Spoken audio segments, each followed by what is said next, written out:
الحمد لله رب العالمين والصلاة والسلام على سيد المرسلين وعلى آله وأصحابه وأتباعه أجمعين أما بعد. قال الله تبارك وتعالى في القرآن المجيد والفرقان الحميد: أعوذ بالله من الشيطان الرجيم بسم الله الرحمن الرحيم. إن عدة الشهور عند الله 12 شهرا في كتاب الله. صدق الله العظيم. وقال النبي صلى الله عليه وسلم: افضل الصيام بعد الصيام رمضان صيام شهر الله المحرم. وقال ايضا النبي صلى الله عليه وسلم: كل بدعة ضلالة وكل ضلالة في النار، او كما قال عليه الصلاة والسلام. محترم ناظرین کرام،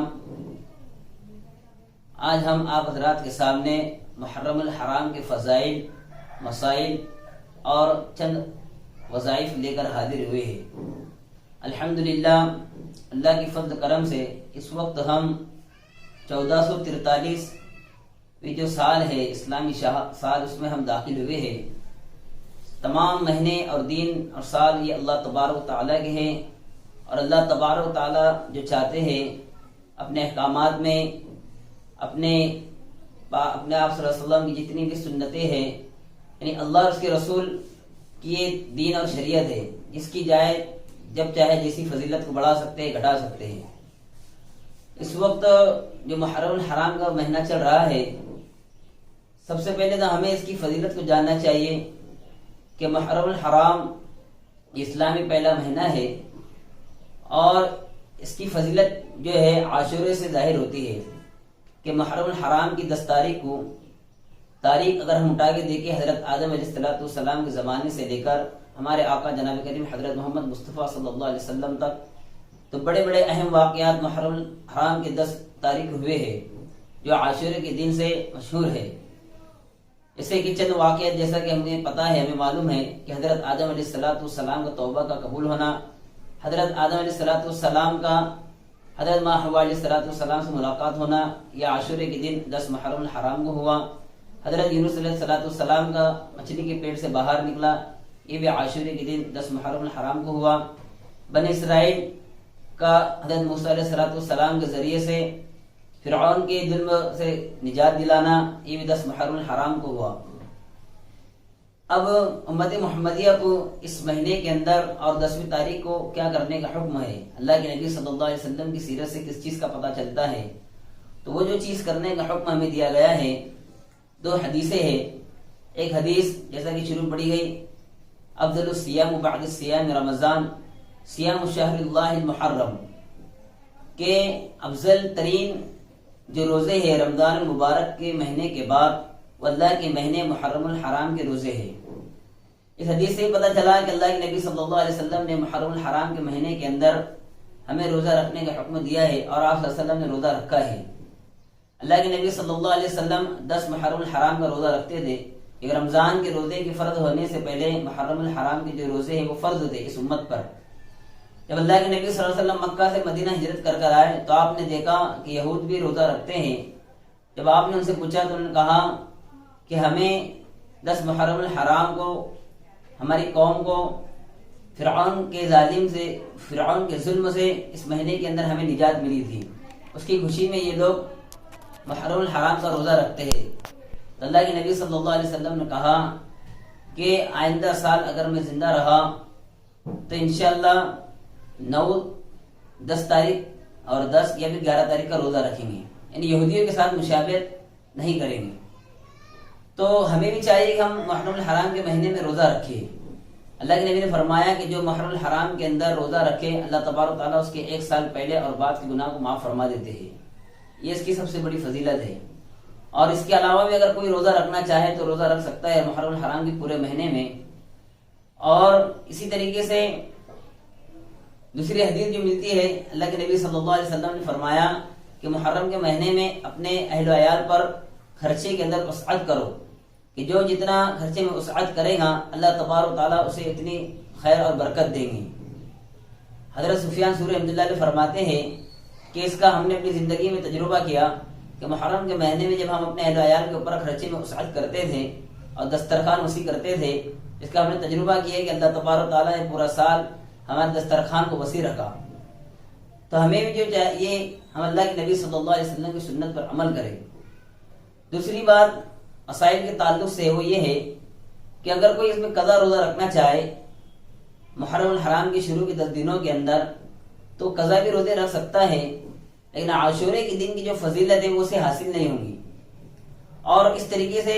اللہ کے نبی صلی اللہ علیہ وسلم کی قول سے محرم الحرام کے بہت سارے روزے رکھنے کی فضیلت آئی ہے، اور فعل سے شعبان کے روزے اللہ کے نبی صلی اللہ علیہ وسلم نے رکھے ہیں، یعنی ہمارے لیے اللہ کے نبی صلی اللہ علیہ وسلم کا قول بھی اور فعل بھی دونوں شریعہ بنتا ہے۔ تو آپ صلی اللہ علیہ وسلم نے اپنے قول کے ذریعے سے اس بات کو امت کو پیغام دیا ہے کہ محرم الحرام کے روزے رکھیں، خاص طور سے عاشورے کا روزہ رکھیں، اور اس میں 9-10 تاریخ کا روزہ ساتھ میں ملا لیں، یا 10 اور 11 تاریخ کا روزہ ساتھ میں ملا لیں، یہ افضل ہے۔ اور اس سے کم درجے کا ہے کہ صرف عاشورے کا روزہ رکھے۔ تو اگر کوئی صرف عاشورے کا روزہ رکھے تو یہ مکروہ تنزیہی کے قریب ہے، لیکن فقہاء کرام فرماتے ہیں کہ جس وقت اللہ کے نبی صلی اللہ علیہ وسلم نے مشابہ سے منع کیا، یہ اس وقت کا زمانہ تھا جب یہودی لوگ روزہ رکھتے تھے، لیکن اس وقت 1443 جو سال لگا ہے اسلامی سال، اس وقت جو یہودی نصارہ ہے وہ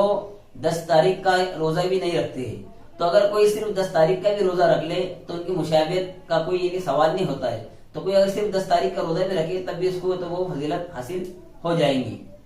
یہ تو مسائل ہے۔ اور وظائف کیا ہے؟ اگر کوئی شخص یہ چاہے کہ اسلامی جو مہینہ شروع ہوا ہے محرم الحرام کا پہلا مہینہ ہے، پورا سال جو ہے تو اس کا عافیت کے ساتھ گزرے، ہر بیماری ہر پریشانی سے وہ محفوظ رہے، اس کے گھر کے لوگ محفوظ رہے، اور پھر کوئی اگر کسی کا کاروبار بند ہے، کسی کا رشتہ نہیں ہوا ہے اور وہ بہت سارے وظائف کر رہے ہیں، تو محرم الحرام کے جو وظائف ہے اس میں خاص یہ ہے کہ وہ اس کا اہتمام کرے۔ پہلا وظیفہ یہ ہے کہ 1 محرم سے لے کے 10 محرم تک، یا جو آج سے اس ویڈیو کو سن رہے تو ان کی چاہیے کہ وہ ابھی سے نیت کر لے کہ آج سے آنے والے یعنی پورا محرم کے مہینے کے ختم ہونے تک عصر کی نماز کے بعد اپنی جگہ سے اٹھنے سے پہلے عصر کی نماز کے بعد اپنی جگہ پر بیٹھے ہوئے سورہ کوثر، سورہ کوثر، بسم اللہ الرحمن الرحیم، انا اعطیناک الکوثر فصل لربک وانحر ان شانئک هو الابتر، اس کو 10 مرتبہ پڑھے، اول آخر 11 مرتبہ درود شریف پڑھے، اور جو بھی ہمارے جائز تمنا ہے، جو بھی ہماری پریشانی ہے اس کے لیے دعا کرے۔ دوسرا وظیفہ یہ ہے کہ ہر نماز کے بعد میں سورہ احزاب کی آیت ہے اور حروف مقطعات کی ایک آیت ہے حامیم لا ینصرون، اس کو ہر نماز کے بعد میں 100 مرتبہ پڑھے، اول آخر 11 مرتبہ درود شریف پڑھے، اور اس کے علاوہ چلتے پھرتے حامیم لا ینصرون کو کثرت سے پڑھتے رہے۔ دنیا کا کتنا بھی بڑا مسئلہ ہو، پریشانی ہو، رشتے کے تعلق سے، اولاد کے تعلق سے، کاروبار کے تعلق سے، انشاءاللہ حامیم لا ینصرون کو پڑھے، اور اس کا استحضار رکھے۔ استحضار یہ رکھے کہ اس کے جو معنی ہیں، حامیم کے معنی حروف مقطعات کے، یہ اللہ اس کے رسول کے علاوہ کسی کو معلوم نہیں، لیکن جو لا ینصرون ہے اس کا معنی اور مطلب، اس کا جو مقصد اس کو ذہن میں رکھیں کہ لا ینصرون، کوئی مدد کرنے والا نہیں سوائے اللہ کے۔ جب ہم اس معنی کے استحضار رکھیں گے اپنے دل کے اندر، ذہن کے اندر، اور وظائف کو کریں گے تو انشاءاللہ چند دنوں میں 10 سے 15 دنوں کے اندر اس کے جو ہے تو اثرات نمودار ہوں گے۔ تو اس کو کثرت سے کرنا ہے، اور جو ہے اس محرم کے مہینے میں بھی اور اس کے علاوہ بھی باوضو رہنا ہے۔ جب ہم باوضو رہیں گے اور ان 2 وظیفوں کا اہتمام کریں گے تو انشاءاللہ جو بھی ہمارے جائز تمنا حاجات ہے محرم الحرام کی اس مہینے کی برکت سے اور روزوں کی برکت سے اللہ تبارک و تعالی جو ہے وہ ہمیں عطا فرمائیں گے۔ دوسری جو چیز ہے وہ بدعات ہے، جیسے کہ بہت ساری بدعات محرم الحرام کے مہینے میں ہوتی ہے، اور اکثر لوگ سوچتے ہیں کہ یہ غم کا مہینہ ہے، بلکہ ایسا نہیں ہے۔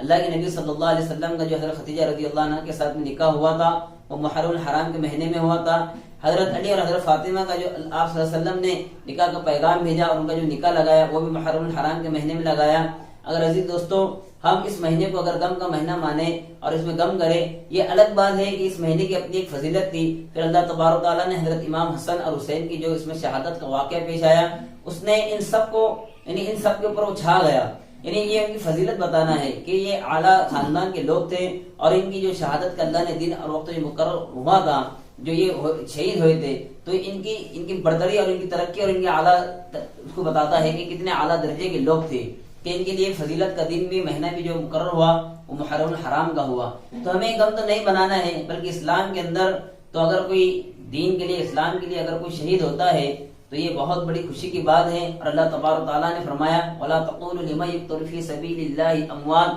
کہ جو لوگ اللہ کے راستے میں مرے ہیں، قتل ہوئے ہیں، یہ جو ہے ان کو مردار مت کہو، بلکہ یہ بل احیاء، بلکہ یہ زندہ ہے.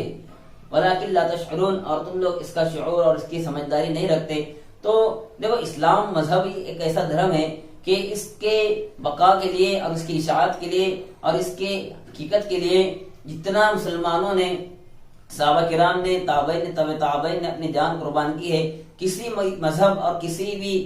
دھرم کے لوگوں نے اپنے دین کے لیے جان قربان نہیں کی ہے. صرف اسلام ہی ایسا مذہب ہے جس کے لیے سب سے زیادہ مسلمانوں نے اپنی جان قربان کی، اپنا مال قربان کیا. اور یہ اللہ تبارک و تعالیٰ کو محبوب ہے، کیونکہ اللہ نے قرآن فرمایا ہے کہ ہم نے مومن کی جان اور اس کے مال کو جنت کے بدلے میں خرید لیا ہے. تو پتہ ہی چلا یہ جان مال ہمارا نہیں ہے. اور اگر اس مہینے کے اندر حضرت امام حسن حسین کی شہادت پر اگر ہم غم بنائیں گے، تو اگر ہم غور کریں گے تو حضرت امام حسن حسین کی بڑی سب سے شہادت اور ان کی موت سے بڑا جو واقعہ، المناک واقعہ ہے، وہ حضرت عمر رضی اللہ عنہ کا بھی ہے کہ حضرت عمر رضی اللہ عنہ ایک محرم الحرام کو شہید کیے گئے. پھر حضرت عثمان رضی اللہ عنہ کا بھی ہے، یہ بھی شہید کیے گئے. حضرت علی رضی اللہ عنہ ہے. اور ان سب سے زیادہ جو موت کا غم ہے امت کو، جو صحابہ کرام کو بھی تھا، وہ 12 ربیع الاول کا مہینہ ہے کہ اللہ کے نبی صلی اللہ علیہ وسلم 12 ربیع الاول کو فوت ہے. تو اگر ہمیں غم بنانا رہتا تو ہم تو حضرت اللہ کے نبی صلی اللہ علیہ وسلم کی موت کا، آپ صلی اللہ علیہ وسلم کی وفات کا غم بناتے. پتہ یہ چلا کہ اللہ کے نبی صلی اللہ علیہ وسلم کا بھی اور صحابہ کی بھی، کسی بھی صحابی کی شہادت کا ہمیں غم نہیں بنانا ہے، بلکہ اگر غم ہی کرنا ہے تو ہم روزہ رکھ لیں، روزہ رکھ کے دن میں بھوکے پیسے رہیں تو ہماری جو مشابہت ہے حضرت امام حسن حسین کے ساتھ میں ہماری مشابہت مل جائیں گی. اور افطار کر لیں، اور افطار کے اندر اپنے دسترخوان کو وسیع کرے تو انشاءاللہ اللہ کے نبی صلی اللہ علیہ وسلم کی جو حدیث ہے اپنے اہل و عیال پر وسعت کرنے کی، وہ فضیلت کا بھی ہمیں وہ فضیلت بھی حاصل ہو جائیں گی. اس طریقے سے اگر ہم کام کریں گے تو انشاءاللہ بہت اچھا ہوگا. لیکن اگر ہم اس مہینے کو غم کا مہینہ پکڑ لیں گے اور اس کو غم بناتے رہیں گے اور اس میں کوئی رشتے کی بات نہیں کریں گے، کوئی شادی کی بات نہیں کریں گے، کوئی خوشی کی بات نہیں کریں گے اور غم والی قوالی یا کوئی ایسی چیزیں سنیں گے تو یہ بدعت ہے. اور اللہ کے نبی نے فرمایا کل بدعت ضلالہ وکل ضلالۃ فی النار، کہ ہر بدعت گمراہی ہے اور ہر گمراہی کا ٹھکانہ جہنم ہے. تو ہمیں گمراہی سے بچنا ہے اور بدعت سے بچنا ہے اور سنتوں پر عمل کرنا ہے. اللہ تبارک و تعالیٰ ہم سب کو تمام کی باتوں پر اخلاص کے ساتھ، استقامت کے ساتھ عمل کرنے کی توفیق نصیب فرمائے.